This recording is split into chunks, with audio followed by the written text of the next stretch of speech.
প্রতিশ্রুতি মিললেও হয়নি কাজ। বিধানসভা নির্বাচনের আগে উন্নয়নমূলক কাজের জন্য দেওয়া প্রতিশ্রুতি পূরণ না হওয়ায় ক্ষুব্ধ স্থানীয় মহিলারা শুক্রবার সকালে আসানসোল পৌর কর্পোরেশনের ৮ নম্বর ওয়ার্ডের তৃণমূল কংগ্রেস কাউন্সিলর এবং মেয়র কাউন্সিল সদস্য সুব্রত অধিকারীর বাড়ির সামনে বিক্ষোভ দেখান তারা।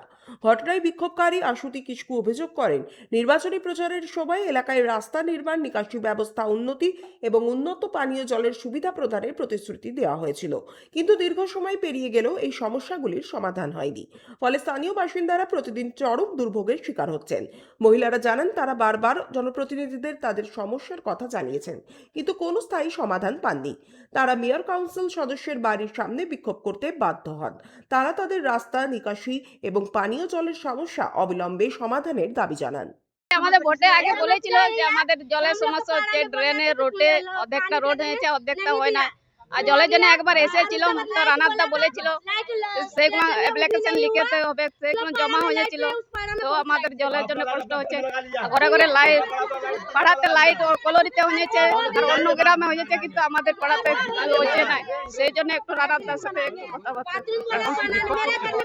হ্যাঁ, এখন রিপোর্টের জন্য রানারদা বলেছিল যে ভোটে আগে সেগুলো সব করবে, সেই এখন আমাদের কিছু করে না। সেই জন্য এখন ওর সাথে জিজ্ঞাসা করতে এসেছি যে কেন আমাদের পাড়াতে কিছু হচ্ছে না। ঘটনায় মেয়র কাউন্সিল সদস্য সুব্রত অধিকারীর মন্তব্য পাওয়া যায়নি, তবে তার স্ত্রী শিল্পী অধিকারী জানান, কয়েকজন মহিলা তাদের বাড়িতে এসে কাউন্সিলরের সঙ্গে কথা বলতে চেয়েছিলেন, কিন্তু সেই সময় সুব্রত অধিকারী বাড়িতে উপস্থিত না থাকায় পরে বিক্ষোভকারী মহিলারা তার সাথে ফোনে কথা বলেন।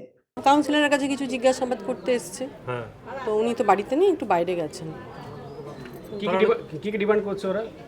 দেখুন, ওটা আমি তো দাদার কাজের ব্যাপারে খুব একটা থাকি না, তো কাউন্সিলরের সঙ্গে ওরা কথা বলবে। দাদা বাড়ি আসুক, তারপর ওরা কথা বলে নেবে। আর ফোনেও তো কথা বললো ওরা। কি সমস্যা ওরা বলছে কিছু?